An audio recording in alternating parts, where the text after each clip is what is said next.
5 women savagely mutilated were the victims of the most notorious serial killer ever to elude police. He was known as Jack the Ripper. He was a cunning and egotistical killer with a penchant for extracting organs from his victims. He terrorized the streets of London in the fall of 1888. Who was Jack the Ripper? Why hasn't he been identified? Biography takes a look at those questions as we profile the most notorious and intriguing figure in criminal history, the Phantom of Death, Jack the Ripper.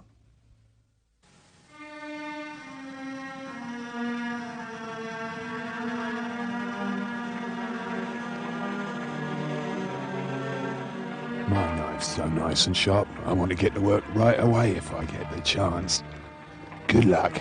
Yours truly, Jack the Ripper.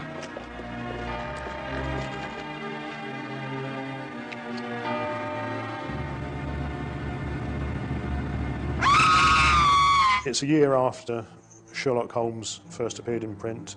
You've got the Victorian gaslit streets of London. You've also got the appeal of the name, Jack the Ripper. The murders became famous. Once the name Jack the Ripper had been invented, they became a total sensation. It wasn't enough only that the woman should be killed, but also should be mutilated. Be sure about that. Every part of the body should be hacked together. They were the first sexual serial murders to occur in a major town, a leading capital city, and they were the first to achieve international publicity. The history of American crime.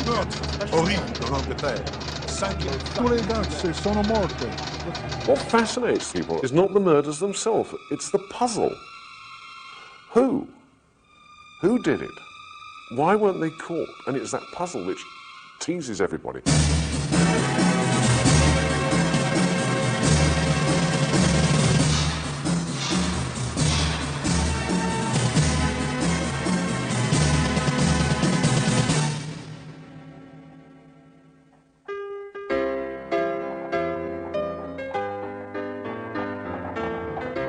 London, England, the West End, city of commerce, culture, and high fashion. A society of wealthy gentlemen in top hats and cutaways. Their wives, gentle ladies. Their children, tended by nannies. Queen Victoria reigns supreme. In contrast, the East End, where 900,000 impoverished people lived in cramped, filthy slums, and entire families were homeless. Whitechapel, the most destitute area of all, is where the murders took place. This outcast community was ignored and reviled by Victorian London. The East End, having become a dirty, rundown industrial district, now, in a time of economic depression at the end of the 1880s, was an area of overcrowding, misery and unemployment, and an area where at any time almost any woman might have to prostitute herself as the only way to feed her children. I've talked to person after person from the East End today who said, yes, they always reckoned Grandma had to go out on the streets when time was bad, and nobody thought any of the worse of her for it. The life of these women, one tends to sometimes forget, is just how brutal and how harsh it was. You could buy one of these women for 3 pennies, or 2 pennies, or a loaf of stale bread. The price of 3 pennies was fixed because that was what the women would pay for a large glass of gin.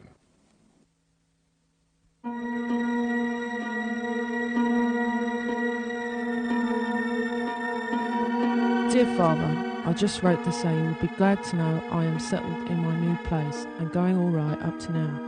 They are very nice people and I have not much to do. I hope you're all right and the boy has work. So, goodbye now for the present. Yours truly, Polly. Answer soon, please, and let me know how you are.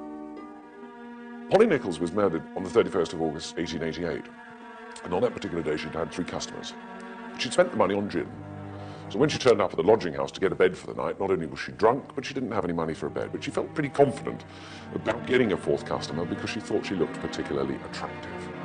And the reason she thought she looked so attractive was because she was wearing a new hat.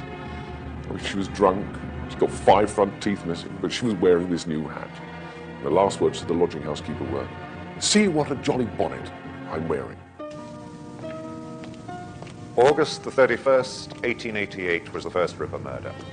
Mary Ann Nichols, known as Polly, a streetwalker in her early 40s, was found dead in Bucks Row, Whitechapel, at approximately 3:45 in the morning. She had been dead approximately 20 minutes when she was found, and in the mortuary they discovered that not only had her throat been cut, but there was a great gash in her abdomen. Now, these murders became very famous for a most peculiar reason. The very first elections to the London County Council were taking place, and the radicals, the extreme leftists, thought they had a very good chance of winning the East End. The radical newspapers, particularly the Star and the Pall Mall Gazette, 2 London evening newspapers, realized that if they wrote up the murders, they could draw attention to the terrible social conditions of the East End, and they did. And they sold more papers than anybody had thought possible. As far as the public attention was concerned, you could say that journalists were absolutely responsible for part of the fear and the fervour. When you look at the papers of the time, you see the lurid front-page illustrations on police news and equally lurid treatment of the subject on the inside. Even the Times fell for it. Even the Times was swept away by Ripper fervour and Ripper fever. A nameless reprobate. Half beast, half man is at large. Deadly, cunning. Insatiable thirst for blood. If you could take my unit and I back to 1888 to the crime scene, I would suggest that we focus in on the first homicide. Generally, the first homicide is the focal point, is the area where the subject feels the most comfortable. And that would be the area where either he is employed or where he resides. I believe the subject would go back to the scene, go back there and kind of hang around there and fantasize and relive the crime. You could have situations where the murderer's standing here, the victim's lying there, the murderer's covered in the victim's blood, he's left his fingerprints and handprints all over the murder scene. There's no way you could combine the two. The scientific knowledge didn't exist for that to happen. So literally, you have got to catch the murderer in the act of murder.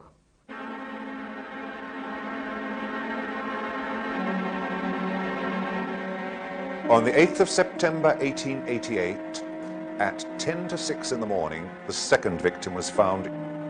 She had been kicked out of her nearby lodging house at midnight for not having the money she needed to pay for her bed. She expected to earn it, but clearly didn't find it, as she was last seen alive at 5:15, negotiating with a client who was probably Jack the Ripper on the pavement outside number 29 Hanbury Street. Her throat had been cut. She had been savagely mutilated, disemboweled, and her uterus taken away. If ever the Ripper was going to be caught, it was then. Because they're out in the backyard and a man in the next door house comes down to the yard, obviously to relieve himself, because this is what the yards were used for. And he's standing there and he hears something fall against the fence and a woman's voice say, "No." Now the fence is only 5 foot high. All he's got to do is look over the fence and he would have seen Chapman with her killer, with the Ripper. In these extraordinarily difficult cases where a roaming sexual killer attacks people he doesn't know, so you can't follow up people's associates. If he attacks prostitutes, he's attacking women who automatically go off to dark corners with half a dozen strange men every day. How on earth are you going to find which one is doing the killing? I think by Victorian standards, the investigation into the series of Whitechapel murders was conducted as well as possibly they could manage in those days. They put extra manpower on the streets. They had intensive door-to-door inquiries. All leads were followed up, even ridiculous leads. Prostitutes described a local man who had been threatening them. Well, he's short and he's stocky, and he's got the blackest hair and a black moustache and the thickest neck you ever saw. He's got a cat and like a leather apron, and he waves his knife about and he shouts, "I'll rip you up!" When the Ripper murders began, the Metropolitan Police, they rapidly announced that although they couldn't name him, they didn't even know his name, their principal suspect was a local poor Polish-Jewish immigrant, nicknamed Leather Apron. Scotland Yard quickly arrested John Pizer as Leather Apron in order to stop the press from printing inflammatory articles about an immigrant man threatening London women.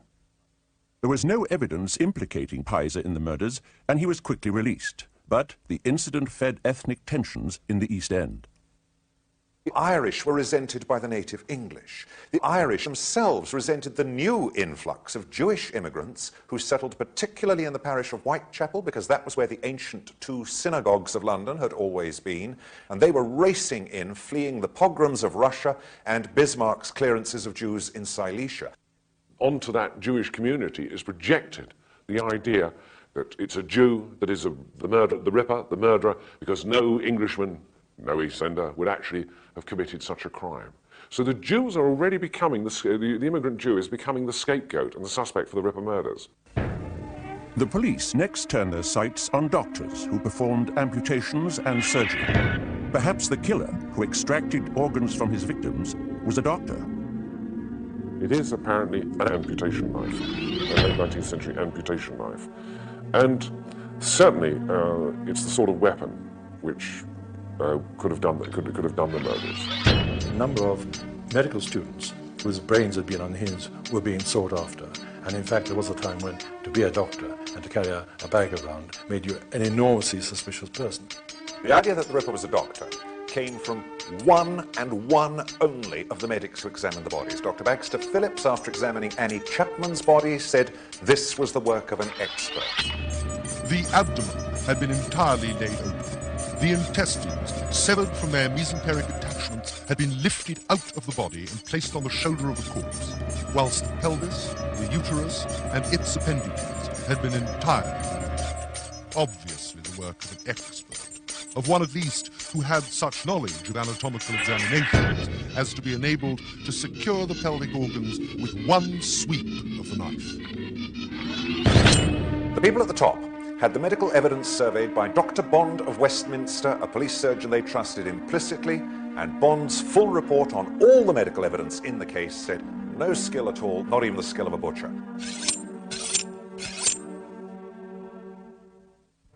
After two ghastly murders, many concerned citizens wrote letters to Scotland Yard suggesting ways to catch the murderer. The most popular idea was to have armed police pose as prostitutes. Then, on September 29, a note arrived, purportedly from the killer himself. The signature was brilliant. Dear boss, I keep on hearing the police have caught me, but they won't fix me just yet. That joke about the leather apron gave me real fits. I'm down on oars and I shan't quit ripping them till I do get buckled. Scotland Yard was now very fearful that the mysterious Whitechapel fiend would soon strike again. My knife's so nice and sharp, I want to get to work right away if I get the chance. Yours truly, Jack the Ripper. The name, Jack the Ripper, probably invented by a journalist, certainly first appearing in the Dear Boss letter. But what a name for an undiscovered ghoul. Charles Warren, head of Scotland Yard, was under siege. The killer was still at large. His superiors were furious, and the public had no confidence in him. The radical press wanted him out. 1 square mile in the centre of London had its own police force. The City of London Police and its commissioner, Major Henry Smith, were about to be drawn into the hunt for Jack the Ripper. Extra reinforcements were put into the area. And also, it seems silly now, although I'm sure the intention was well meant, notice was given out advising the prostitutes to stay off the street. 24 hours later, the worst fears of the police were realized.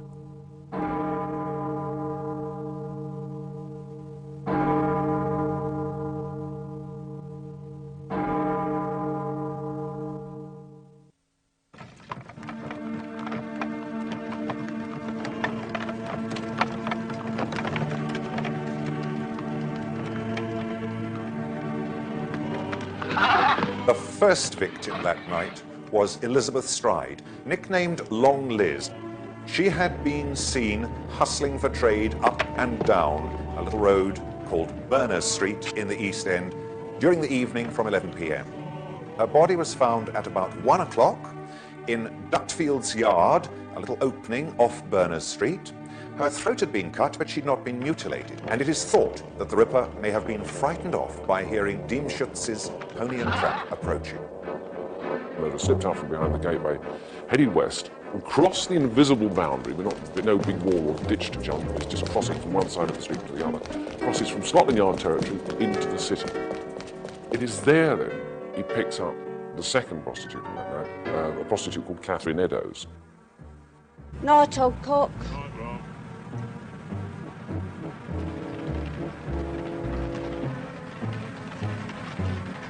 The second murder on the night of the double murders was that of Catherine Eddowes.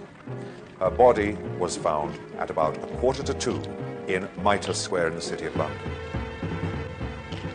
She had been appallingly mutilated, her throat cut, V's cut in her cheeks pointing up to the eyes, her eyelids nicked through, the tip of her nose cut off, and the usual ripping and abdominal mutilation, with her uterus and one kidney taken away by the murder.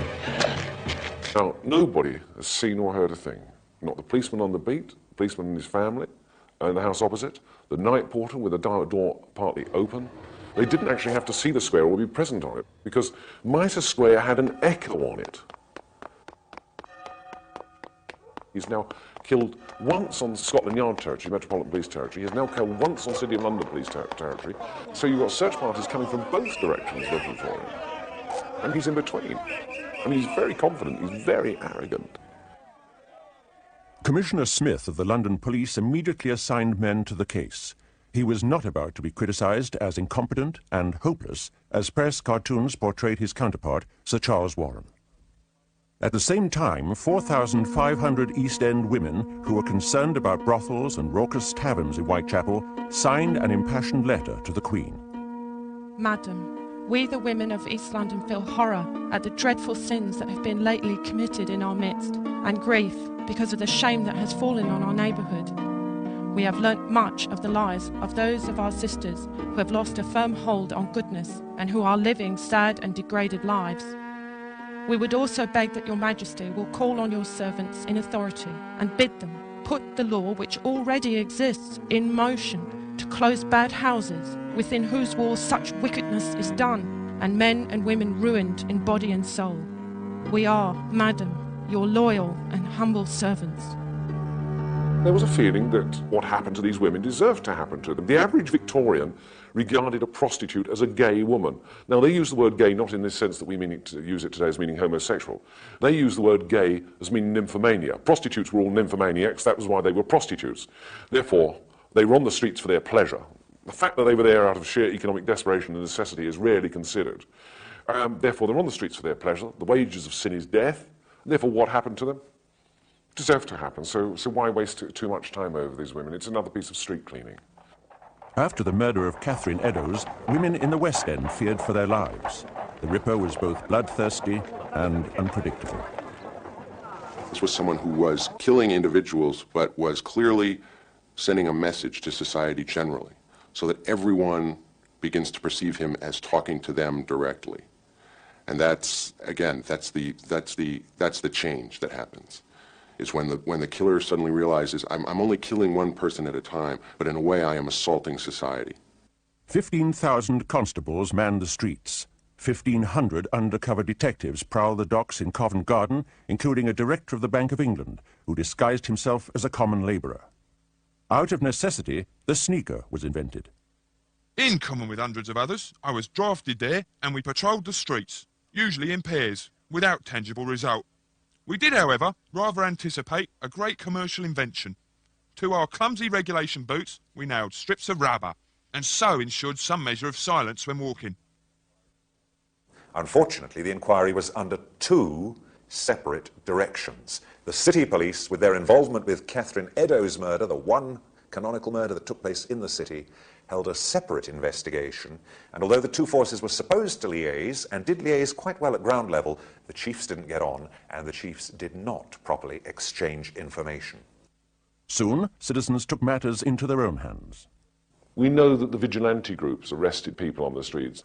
We get accounts of people being taken to stations and obviously embarrassed police officers having to arrest sort of quite respectable gentlemen out on the street. Possibly, too, they released the Ripper on occasion. It's speculation, but nonetheless, it is something to be considered. George Lusk, head of the Whitechapel Vigilante Committee, received a letter posted from hell, probably from the real killer. The syntax was clearly Irish, and the envelope contained parts of a human kidney.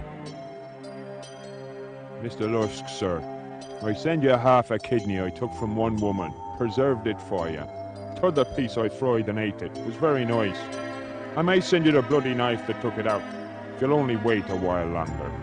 Catch me when you can, Mr. Lusk. 32-year-old Irish-born socialist and critic George Bernard Shaw wrote one of his famous letters to the press.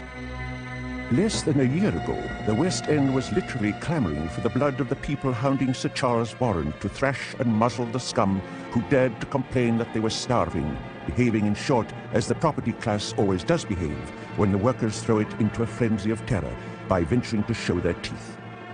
Whilst conventional Democrats were wasting our time on education, agitation and organisation, some independent genius has taken the matter in hand.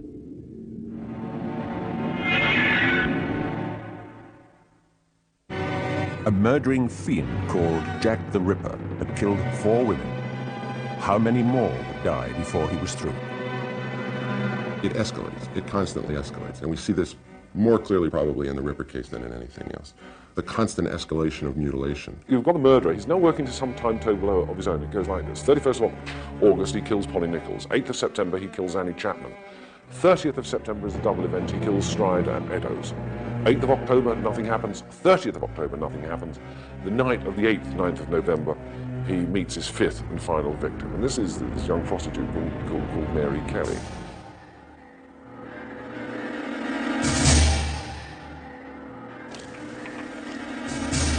On the night of the 8th, 9th of November, it's raining, she's out on the street, she's looking for customers. She picks one up around about midnight, takes him back to her room, and one of the other prostitutes sees her drawing the curtains of her room, and as she did so, Kelly is singing a musical song. It was only a violet I plucked from my mother's grave. Around about 3:30 in the morning, she picks up the Ripper. Some people live in Miller's Court hear a faint cry of murder. It's almost certain that it was at that point that the Ripper, lying on the bed beside Mary Kelly, throws the sheet over her head and makes his first thrust through the sheet with a knife. He has several hours to work over.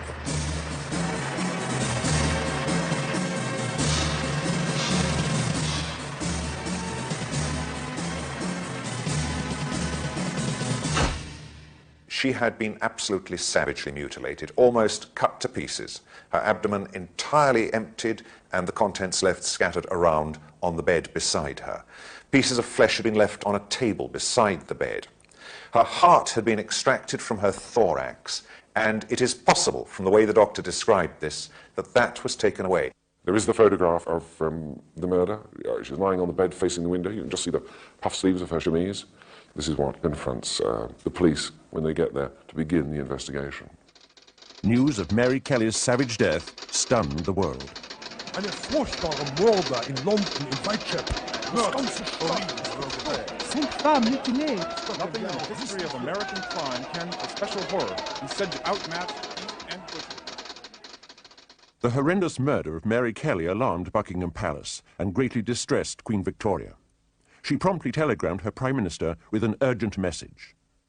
This new, most ghastly murder shows the absolute necessity for some very decided action. All the courts must be lit and our detectives improved. Sir Charles Warren, the beleaguered head of Scotland Yard, was already on his way out. The 5th Ripper murder sealed his fate, and he resigned. That must have been another great high for him. I did all this. I caused this sensation. It's my doing. And again, it feeds the vanity and the arrogance. 12th of November, 1888. My name is Joseph Barnett. I reside... Mary Kelly's lover, Joseph Barnett, was summoned by the coroner to identify what was left of her decimated body. I have lived with the deceased 1 year and 8 months. Her name was Marie Jeanette Kelly. I have seen the body. I identify her by the ear and the eyes. Now, the Ripper had killed 5 women in ever-increasing acts of violence.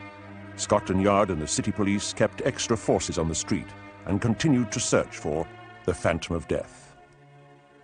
The police at the time were hampered. They were hampered by the fact that they had no experience of sexual serial murders.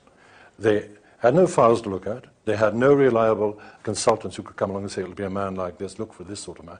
They therefore were looking for the traditional madman, someone who was, say, foaming at the mouth or had a vacant stare. If I was conducting an interrogation of this individual back then, I probably would focus in on the fact, if it was Jack, say, Jack, I know you got blood on you, Jack. I know you got blood on you. It's not a question of whether or not you did it or not. I know you did it, but I know you got blood on you. I think you can say Jack the Ripper was cunning rather than clever. Clever he may have been, we just don't know. But certainly he had luck on his side and must have had a degree of animal cunning to escape the police net. 5 women had been brutally killed, and still nobody could name the man who had committed the crimes. 4 years later, in 1892, the file was closed on Jack the Ripper. 2 years later, Sir Neville Macnaghten, senior official of Scotland Yard, wrote a memorandum stating the 3 chief suspects he believed might have been the Ripper. No one ever saw the Whitechapel murderer.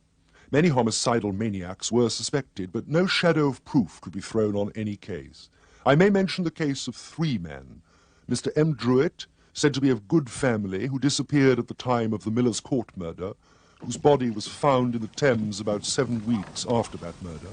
He was sexually insane, and from private information, I have little doubt that his own family believed him to be the murderer. Michael Ostrog, a Russian doctor and a convict, who was subsequently detained in a lunatic asylum as a homicidal maniac. Kosminski, a Polish Jew and resident of Whitechapel. He had a great hatred of women, especially of the prostitute class. He was removed to a lunatic asylum in March of 1889. Macnaghten's memorandum was published in 1915, and ever since, criminologists have debated its merits. Chief Anderson of the Metropolitan Police wrote that the Ripper had been positively identified. He was a local Jewish man, picked up after the final murder and put into an insane asylum. He could not be named or tried because he had gone insane and was unable to defend himself. When you search the asylum records looking for an immigrant patient from Whitechapel who fits, there is only one who fits with the timing of the end of the murders, and that is a man called David Cohen, 23 years old, who was taken by the Metropolitan Police because he had had a fit of raving mania and they picked him up on the streets. He was taken by the police 4 weeks after the last murder. It looks as though David Cohen was the man they believed was Jack the Ripper. While 19th century police believed that a serial killer was a homicidal maniac, this view would be expanded in the 20th century, when 70 more suspects would be named as Jack the Ripper.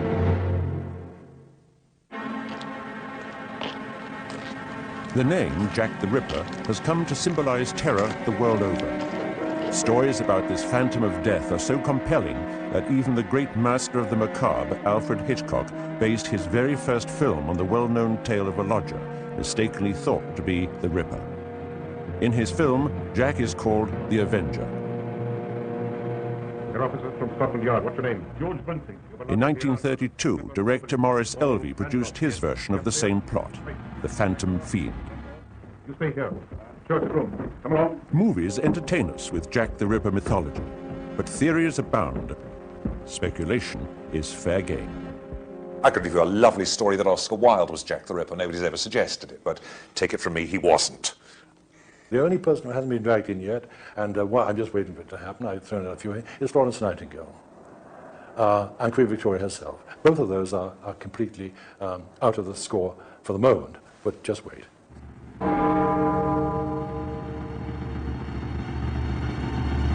Cream has been put forward as a suspect for Jack the Ripper, although he was in prison in Illinois in the USA at the time of the Ripper murders, which I think writes him off conclusively. The Cream theory originates from the fact that the hangman Billington, whilst on the scaffold hanging Cream, heard the words, "I'm Jack the," as the trapdoor was sprung, and then it was cut off by the rope.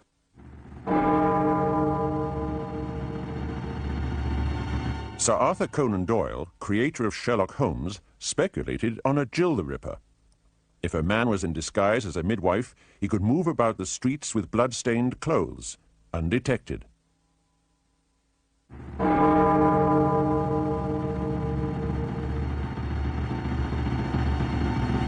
Chapman does remain a plausible suspect. He was, of course, a different sort of killer when apprehended at the turn of the century. He was poisoning wives. Now, this is a far cry from a lust killer murdering prostitutes.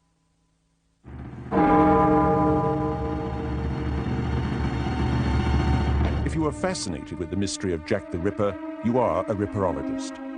Using modern FBI profile techniques is one tool this historian used to focus on self-proclaimed Dr. Rosalind Donston as a very plausible ripper. It started with his wielding a sword when he was 18 years old as a surgeon and soldier in Giuseppe Garibaldi's Italian campaign in 1855.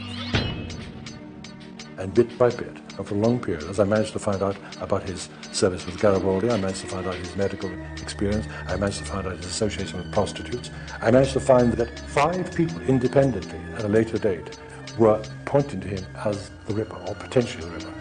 Most important of all, in 1896, W.T. Stead, the former editor of the Pall Mall Gazette that Johnston used to write for, actually in print in his magazine Border said that for a whole year I believed him to be the veritable Jack the Ripper. Donston was in the perfect location to perpetrate the murders. He placed himself as a patient in a London hospital, located a few blocks from Bucks Row, scene of the first murder. His actual capacity to become a serial killer died, of course, with his failure in health. He was no longer, after 1889, capable of another cycle of murders. The theories that intrigue people the most involve the Royal House of Windsor. It is a shocking thought that a member of the monarchy, the head of a great nation, could actually be involved in the crimes of Jack the Ripper. It all centers on this man, the black sheep of the royal household, Prince Edward Albert, Duke of Clarence, was grandson of Queen Victoria and heir to the throne. Physically weak and poor in his studies, he was a target of gossip, especially about his sexuality. He died in 1892 of influenza or syphilis. The stories vary.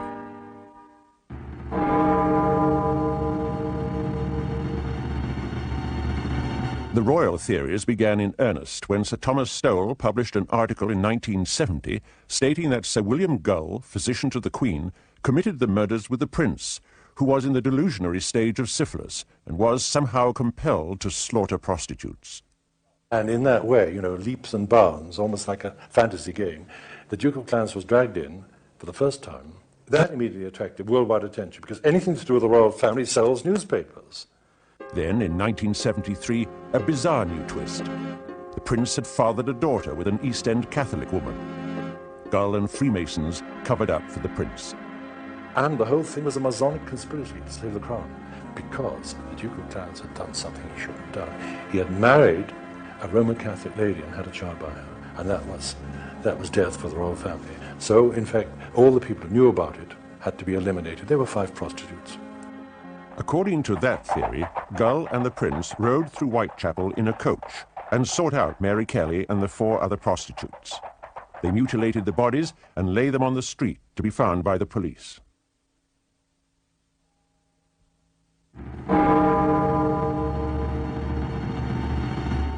The most recent theory involves a brilliant but strange young man, J.K. Stephen.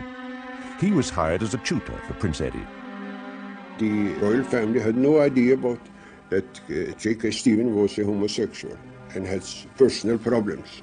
And they developed a very strong relationship between them. Very strong. When the prince became engaged to Mary, an infuriated Stephen went on a murderous rampage of prostitutes, with Prince Eddie as his lookout. J.K. Stephen, who I think was Jack the Ripper, was a loner to some extent. But he was more than a lust murder. He really wanted to kill the woman piece by piece. If any of these theories are true, there was a cover-up of majestic proportions. That the heir to the English throne was either an accomplice to the Ripper murders or Jack the Ripper himself is the stuff of bestsellers and television movies.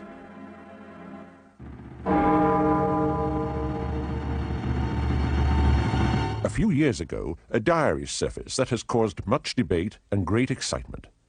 James Maybrick supposedly wrote that he committed the Ripper murders. James Maybrick was a Liverpool cotton merchant who died in 1889 and whose wife was convicted on very dubious evidence of having poisoned him.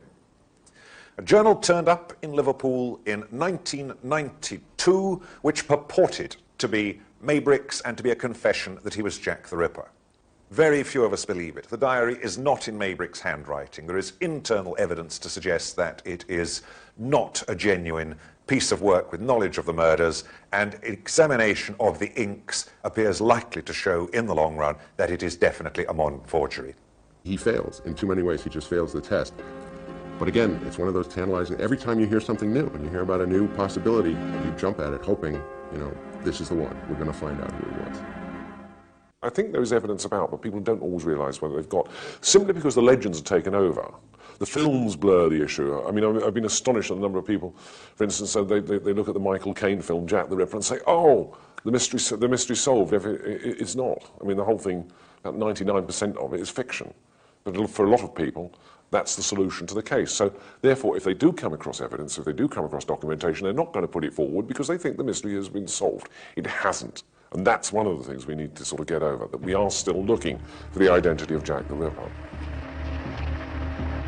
Nobody really knew what was within him. Nobody knew what he was thinking, nobody knew his feelings. And at the same time also, he was afraid that he might be discovered. Which was one reason as to why he couldn't be found. There is a brand new suspect for Jack the Ripper, the Phantom of Death, who terrorized London more than 100 years ago. He is an Irish-American outlaw who outfoxed Scotland Yard in London and New York.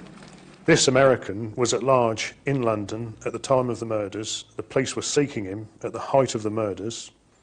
He was arrested after the Miller's Court murder, at which time, of course, the murders ceased. He escaped from England in early December 1888 and got back to America and was never arrested by Scotland Yard, despite the fact that they sent a team of detectives to America to try and catch him.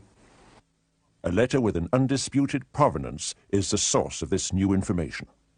The letter in question was written in 1913 by Chief Inspector John Littlechild of Scotland Yard to fellow criminologist George Sims. To Littlechild's mind, he thought that this man could well be Jack the Ripper, and he's American, he's genuine, and we've got documentary evidence of his flight to America. Self-proclaimed Dr. Francis Tumblety is more than likely the subject described by Littlechild. Dr. Francis Tumblety, who was arrested in London 6 weeks ago on suspicion of being the Whitechapel murderer, arrived here by the steamship Britannia on Sunday under an assumed name, Dr. Frank Townsend. Detectives were waiting for him on the dock, and they tailed him to an East 10th Street lodging house. It is not known exactly when the doctor eluded his watchers. His landlady found his room empty. A half-open valise on the chair and a big pair of English cavalry boots were all that remained to tell the story of Dr. Tumblety's flight.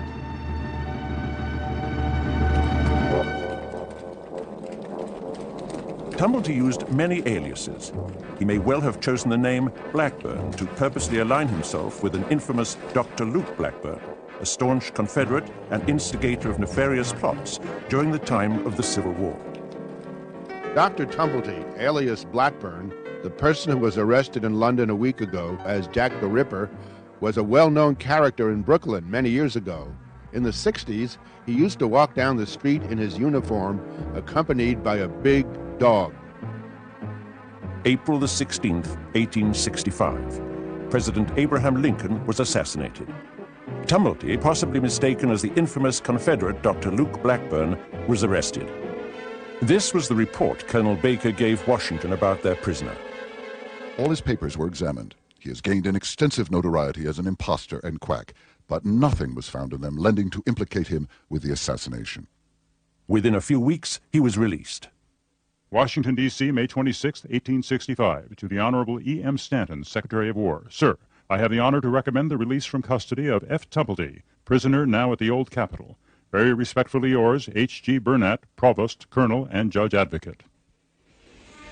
Tumblety wrote in one of his 3 published books, "I am the most well-known person in the entire city of Washington." Who exactly was the man who kept an entire city in mortal fear? and the rest of the world on pins and needles waiting for his capture, waiting for a name to be put to him.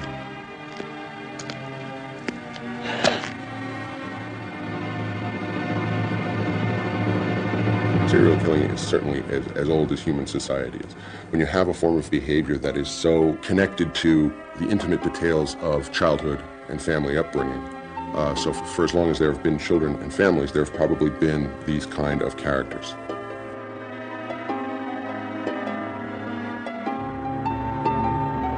Jack the Ripper, the Phantom of Death. We don't really know who he was. We may never know. But we will speculate and wonder for another 100 years. Jack the Ripper is dead. Jack the Ripper is dead. He's lying in his bed. He cut his up with unchecked. Jack the Ripper is dead. Today, as children in East London sing about Jack the Ripper, the question of who Jack the Ripper was still intrigues and baffles. There's no telling if this unsolved mystery will ever be solved.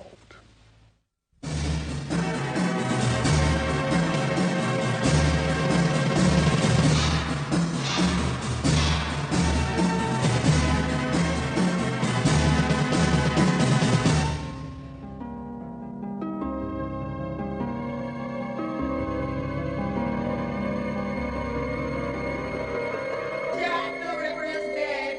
He's lying in his bed. He cut his up with unchecked.